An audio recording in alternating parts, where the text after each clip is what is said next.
नमस्कार मित्रों, मैं पंडित सतीश भट्ट अपने YouTube चैनल पर आपका स्वागत करता हूं मित्रों। और मैं आपको आज कार्तिक मातम का 28वां अध्याय सुनाऊंगा मित्रों, जिसे आप ध्यानपूर्वक सुनेंगे। और नारायण भगवान से प्रार्थना करूंगा कि नारायण भगवान आप पर कृपा करें, आपके जीवन को सुख शांति ऐश्वर्य आदि से भरें और सभी आत्माओं का कल्याण करें। राधे राधे मित्रों। तो आज 28वां अध्याय, उससे पहले हम नारायण भगवान का नाम का सुमिरन करेंगे। हरि ओम नमो भगवते वासुदेवाय। हरि ओम नमो भगवते वासुदेवाय। हरि ओम नमो भगवते वासुदेवाय। हरि ओम नमो भगवते वासुदेवाय। हरि ओम नमो भगवते वासुदेवाय। हरि ओम नमो भगवते वासुदेवाय। हरि ओम नमो भगवते वासुदेवाय। ओम नमो भगवते वासुदेवाय। हरि ओम नमो भगवते वासुदेवाय। हरि ओम नमो भगवते वासुदेवाय। हरि ओम नमो भगवते वासुदेवाय। हरि ओम नमो भगवते वासुदेवाय। हरि ओम नमो भगवते वासुदेवाय। बोले गोविंद भगवान की जय। जय जय श्री राधे। 28वां अध्याय। तो धर्मदत्त ने पूछा कि हे देवगण, जय और विजय ने अपने पूर्व जन्म में ऐसा कौन सा पुण्य किया था जिससे भगवान विष्णु का रूप धारण करके वह उनके द्वारपाल हुए। गणों ने कहा, प्राचीन काल में तृणबिंदु की पुत्री देवहूति से कर्दम ऋषि द्वारा केवल देखने मात्र से ही 2 सुंदर बालक उत्पन्न हुए। उनमें से बड़े का नाम जय और छोटे का नाम अजय हुआ। बाद में देवहूति के गर्भ से कपिल देव जी भी हुए। जय और अजय दोनों ही भगवान विष्णु के बड़े भक्त और धर्मात्मा थे। दोनों ही नित्य प्रति अष्टाक्षर मंत्र का जाप करते थे और भगवान विष्णु का व्रत करते थे। भगवान भी इन दोनों भाइयों पर अत्यंत प्रसन्न थे और नित्य पूजा के समय इनको दर्शन दिया करते थे। और एक समय राजा के निमंत्रण पर देव ऋषि नारद गणों सहित राजा के यज्ञ में पधारे। उस यज्ञ में जय ने ब्रह्मा और अजय ने पुरोहित बनकर यज्ञ को संपूर्ण करवाया। यज्ञ की विधि पूर्वक समाप्ति हुई। मरुत राजा ने जय और अजय को बहुत सा धन दिया। वह दक्षिणा लेकर दोनों भाई अपने आश्रम में वापिस आए। धन का बंटवारा करते समय दोनों भाइयों का आपस में झगड़ा हो गया। जय ने अजय से कहा कि धन के 2 बराबर भाग होने चाहिए। अजय ने कहा, नहीं, जितना धन जिसको मिला है उतना धन उसको ही है। तब जय ने क्रोध में भरकर अजय को श्राप दिया, तुमने धन लेकर नहीं देना चाहते हो, इसलिए तुम ग्राह हो जाओ। अजय ने जय को दिया हुआ श्राप स्वीकार कर लिया और जय को श्राप दिया कि तू अभिमानी है, इसलिए तू हाथी हो जा।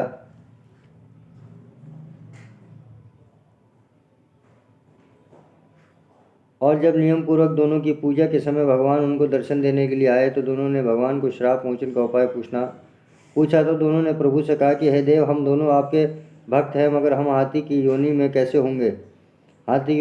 होंगे और हे कृपा सागर, श्राप से हमारा उद्धार कीजिए।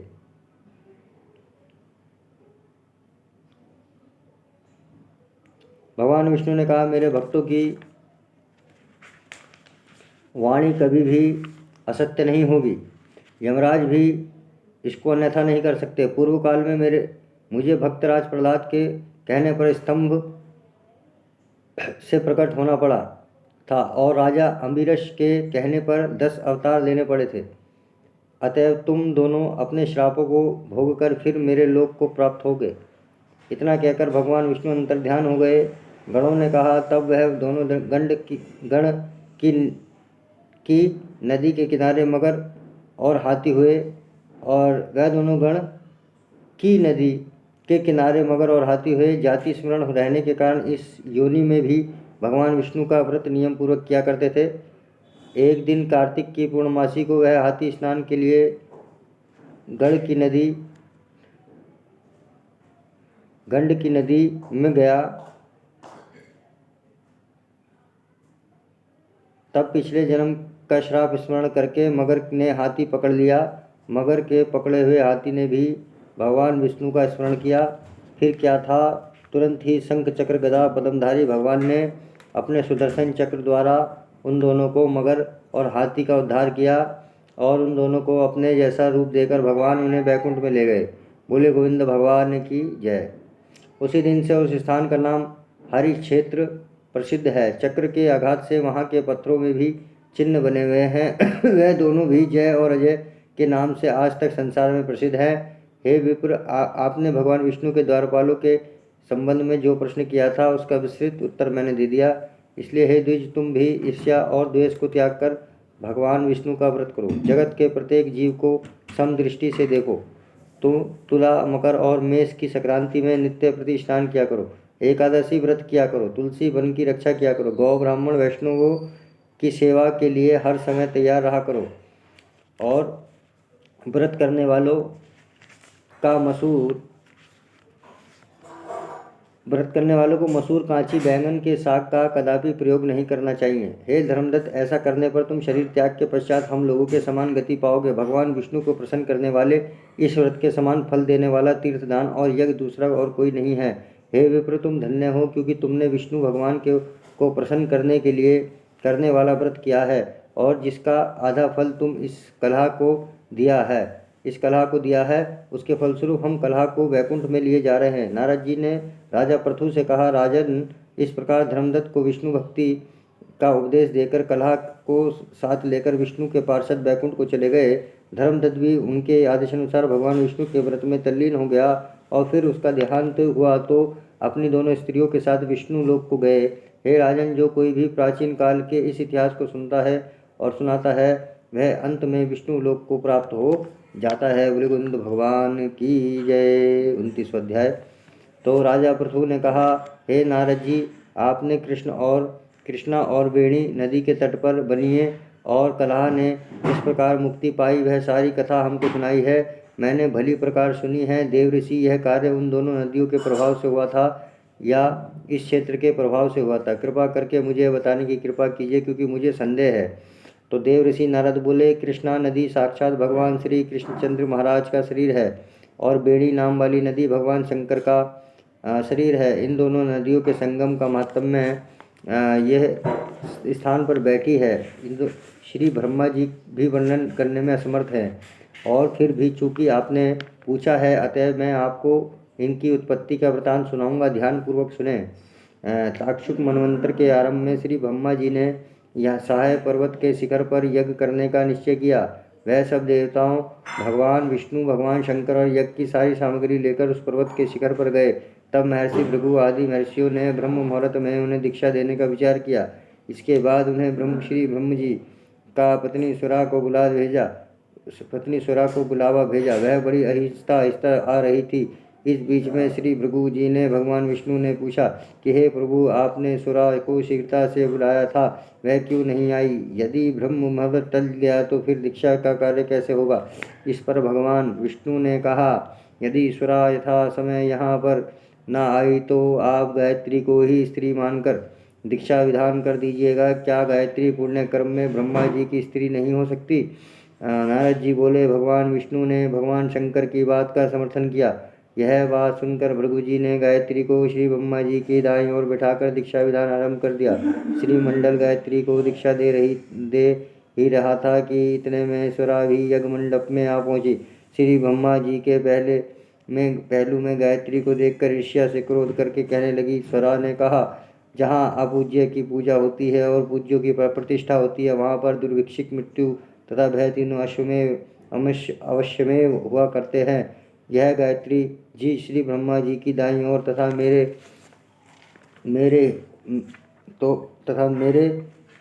हो गई सभी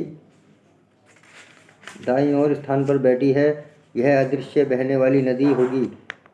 आप लोगों ने अविचार से इसे जो मेरे स्थान पर बैठाया है, अतः आप सब जड़ रूप नदियाँ होंगे।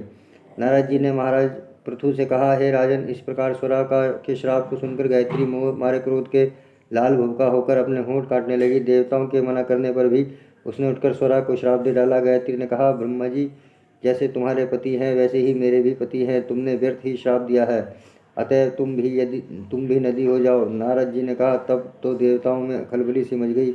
वह स्वरा को दंडवत प्रणाम करके कहने लगे कि हे देवी, तुम जो ब्रह्मा आदि सब देवताओं को श्राप दिया है, इससे यदि हम सब जड़ रूप नदियाँ हो जाएंगे तो फिर निश्चय ही यह तीनों लोग नष्ट हो जाएंगे, क्योंकि यह शाप तुमने बिना विचारे दिया है, अतः तुम इसको वापस ले लो। स्वरा ने कहा, हे देवतागण, चूंकि आपने यज्ञ के आरंभ में गणेश पूजन नहीं किया, इसलिए यह विघ्न उपस्थित हो गया। मेरा यह शाप कभी खाली नहीं जा सकता, इसलिए आप सब अपने अपने अंशों से जड़ीभूत होकर अवश्य नदियाँ बनोगे। हम दोनों सोते भी अपने अपने अंशों से पश्चिम में बहने वाली नदियाँ बनेंगी। देव ऋषि नारद जी ने राजा पृथ्वी से कहा। स्वरा के यह वचन सुनकर सभी देवता विष्णु शंकर आदि अपने अपने अंशों से नदियाँ बन गए। भगवान विष्णु के अंश से कृष्णा, भगवान शंकर के अंश से वर्णी तथा श्री ब्रह्मा जी के अंश से कुकुदमवती नाम वाली नदियाँ उत्पन्न हुई। सभी देवताओं ने अपने अंशों को जड़ बनाकर वहीं सहाय पर्वत पर फेंक दिया।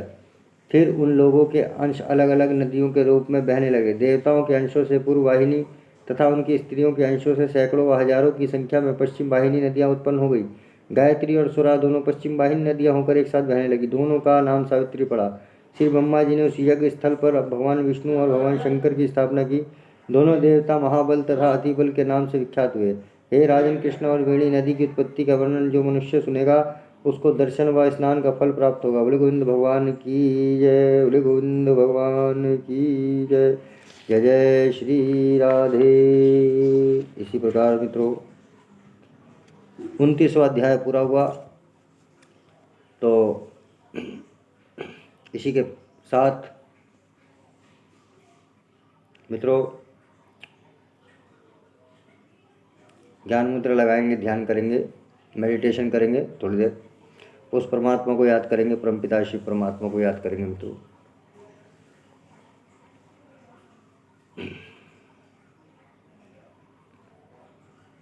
तो आंखें बंद करें और जैसे हम कहेंगे वैसे बोलेंगे।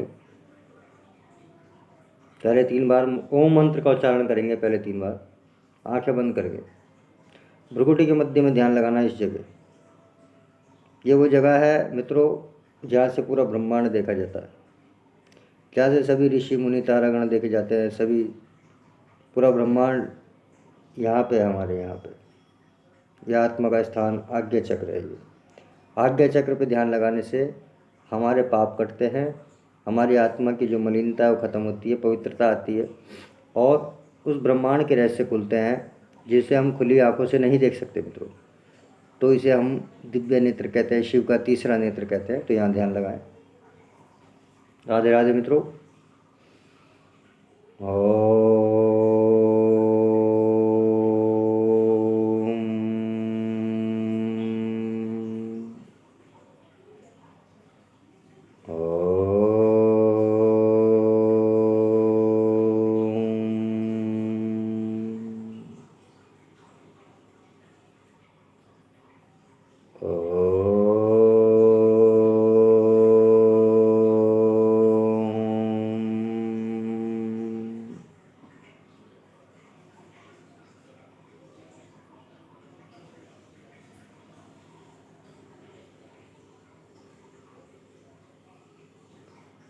मित्रों बोलेंगे, मैं एक शांत स्वरूप आत्मा हूँ। मैं एक शांत स्वरूप आत्मा हूँ। मैं एक आत्मा हूँ, शांत स्वरूप। यही मेरी आइडेंटिटी है और यही मेरी पहचान है कि मैं एक शांत स्वरूप आत्मा हूँ। ये मेरा पहला गुण है। इसके बाद मैं एक शक्ति स्वरूप आत्मा हूँ। मैं एक शक्ति स्वरूप आत्मा हूँ। मैं एक ज्योति स्वरूप आत्मा हूँ। मैं एक ज्योति स्वरूप आत्मा हूँ। मैं एक सर्वशक्तिमान आत्मा हूँ। मैं एक सर्वशक्तिमान आत्मा हूँ। मैं एक सर्वशक्तिमान आत्मा हूँ। मैं मास्टर ज्ञान सूर्य हूँ। मैं आत्मा मास्टर ज्ञान सूर्य हूँ। मैं आत्मा मास्टर ज्ञान सूर्य हूँ। मैं एक दिव्य बुद्धिमान आत्मा हूँ। मैं एक दिव्य बुद्धिमान आत्मा हूँ। मैं एक दिव्य बुद्धिमान आत्मा हूँ। मैं एक परम पवित्र आत्मा हूँ। मैं एक परम पवित्र आत्मा हूँ। मैं एक परम पवित्र आत्मा हूँ। मैं आत्मा प्रेम का सागर हूँ। मैं आत्मा प्रेम स्वरूप हूँ। मैं आत्मा प्रेम का सागर हूँ। मैं एक प्रेम स्वरूप आत्मा हूँ। मैं एक दिव्य बुद्धिमान आत्मा हूँ। मैं एक दिव्य आत्मा हूँ। मैं एक दिव्य आत्मा हूँ। मैं एक सतयुगी आत्मा हूँ। मैं एक सतयुगी आत्मा हूँ। मैं देवता स्वरूप आत्मा हूँ। मैं देवता स्वरूप आत्मा हूँ। मैं देवता स्वरूप आत्मा हूँ। मैं आत्मा भगवान का फरिश्ता हूँ। मैं आत्मा भगवान का फरिश्ता हूँ। मैं सबको सुख देने वाली आत्मा हूँ। मैं सबको सुख देने वाली आत्मा हूँ। मैं देवता स्वरूप आत्मा हूँ। मैं पूरी तरह स्वस्थ हूँ, सुखी हूँ, सुंदर हूँ। मैं पूरी तरह स्वस्थ हूँ। मैं पूरी तरह सुखी हूँ। मैं पूरी तरह स्वस्थ हूँ, सुखी हूँ, सुंदर हूँ, खुश हूँ। मैं सुख स्वरूप आत्मा हूँ। मैं सुख स्वरूप आत्मा हूँ। मेरा शरीर पूर्णतया स्वस्थ होता जा रहा है। शिव बाबा परमपिता शिव परमात्मा से निकलने वाली शक्ति की किरणें मुझ आत्मा से होती हुई मेरे शरीर के कण कण में जा रही हैं और मेरा शरीर पूरी तरह स्वस्थ, सुंदर और सुखी हो रहा है। हार्ट एकदम ठीक हो रहा है। हार्ट एकदम ठीक हो रहा है। हार्ट एकदम ठीक हो रहा है। मेरा हृदय पूरी तरह स्वस्थ है। मेरा हृदय पूरी तरह स्वस्थ है। मेरा हृदय पूरी तरह स्वस्थ है। मेरा लीवर पूरी तरह ठीक है। मेरा लीवर पूरी तरह ठीक है। मेरा पेट पूरी तरह स्वस्थ है। मेरा पेट पूरी तरह स्वस्थ है। मेरा गला पूरी तरह ठीक है। मेरा शरीर पूरी तरह स्वस्थ है। मेरा शरीर पूरी तरह स्वस्थ है। मेरी आँखें पूरी तरह ठीक हैं। मेरे कान पूरी तरह ठीक हैं। मेरा मस्तिष्क पूरी तरह ठीक है। मेरा मस्तिष्क पूरी तरह ठीक है। पूरी तरह शरीर का कण कण स्वस्थ है। पूरी तरह शरीर का कण कण स्वस्थ है।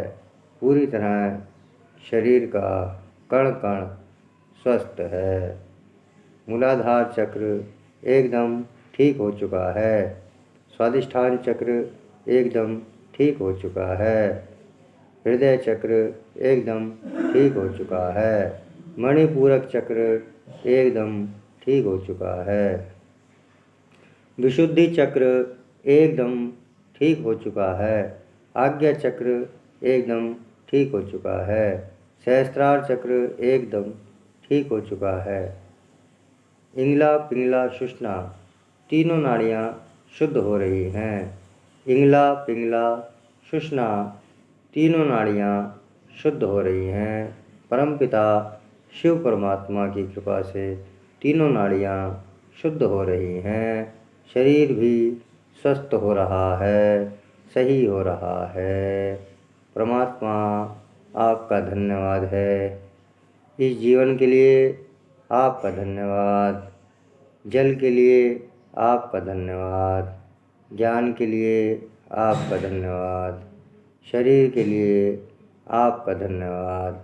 माता पिता के लिए आपका धन्यवाद। घर के लिए आपका धन्यवाद। परिवार के लिए आपका धन्यवाद। जीवन में जो कुछ भी हमें मिला है उसके लिए ईश्वर हम आपका धन्यवाद करते हैं, धन्यवाद करते हैं, धन्यवाद करते हैं, धन्यवाद करते हैं, धन्यवाद करते हैं। अब मैं आत्मा अपने सभी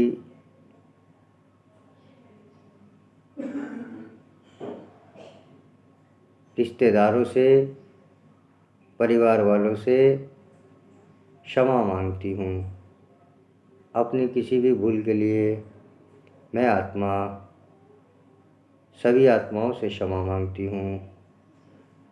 जो इस लोक में हैं उनसे भी मैं आत्मा क्षमा मांगती हूँ। जो इस लोक में नहीं है उनसे भी मैं आत्मा क्षमा मांगती हूँ।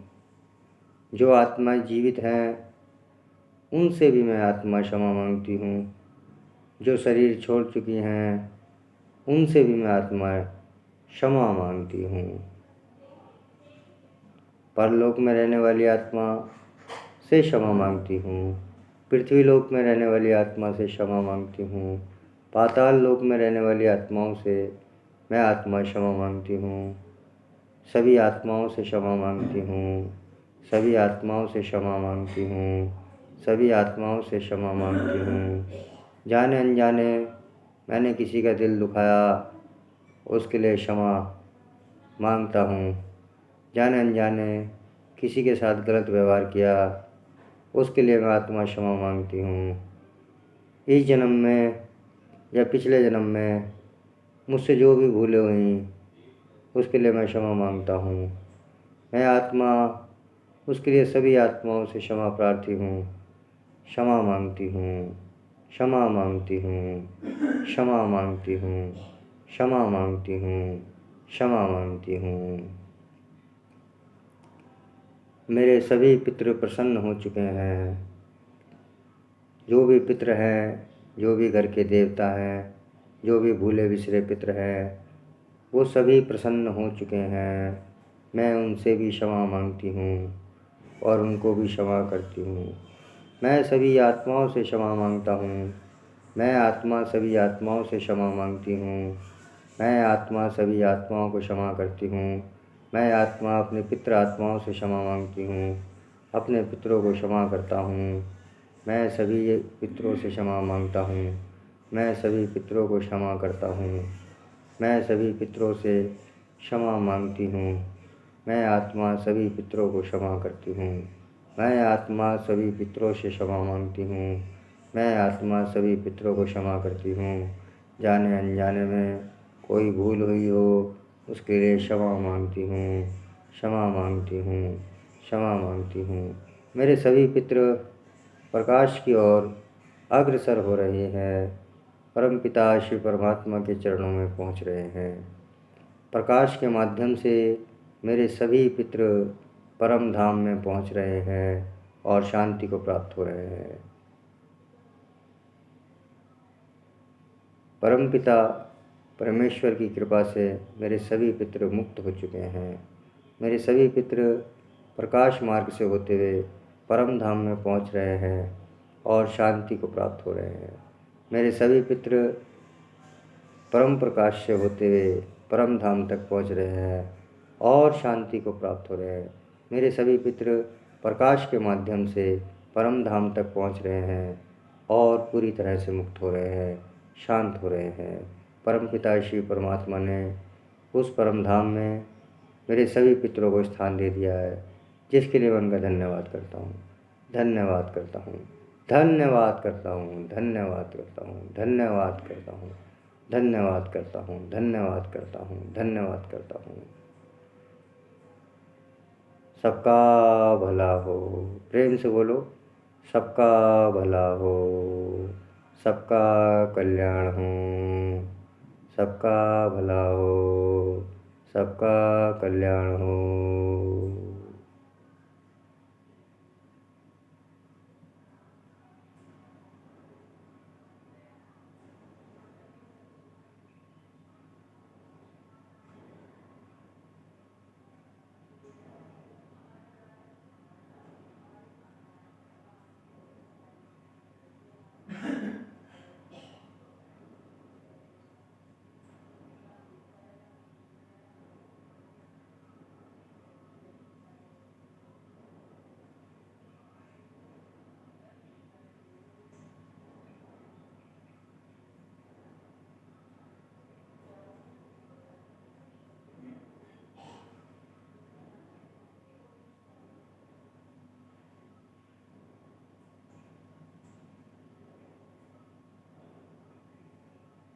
धीरे धीरे आँखों को खोलेंगे।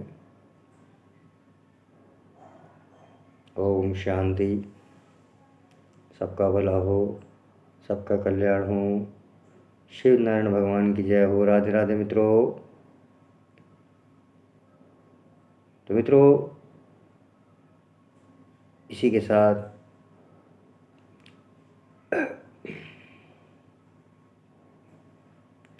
राम नाम का जाप करेंगे। राम राम 1, राम राम 2, राम राम 3, राम राम 4, राम राम 5, राम राम 6, राम राम 7, राम राम 8, राम राम 9, राम राम 10, राम राम 11, राम राम 12, राम राम 13, राम राम 14, राम राम 15, राम राम 16, राम राम 17, राम राम 18, राम राम 19, राम राम 20, राम राम 21, राम राम 21, राम राम 21। नारायण नारायण नारायण नारायण नारायण नारायण नारायण नारायण नारायण नारायण नारायण नारायण नारायण नारायण नारायण नारायण नारायण नारायण। सबका भला हो, सबका कल्याण हो। परमपिता शिव परमात्मा की कृपा आप सभी आत्माओं को, आपका कल्याण हो। नारायण भगवान की कृपा भी आप सभी पर हो, आपका कल्याण हो। राधे राधे मित्रों। सबका भला हो, सबका कल्याण हो। श्री राधे राधे। तो मित्रों, मेरा ये वीडियो देखने के लिए आप सबका मैं आभार व्यक्त करता हूँ, आपका धन्यवाद करता हूँ। ज़्यादा से ज़्यादा लाइक कीजिए, शेयर कीजिए, सब्सक्राइब कीजिए, जिससे कि ज़्यादा से ज़्यादा लोगों को इस परम तत्व की अनुभूति हो सके और उनका कल्याण हो सके। आपकी मनोकामनाएं पूर्ण हो, परमपिता परमेश्वर का आशीर्वाद आपके साथ हो।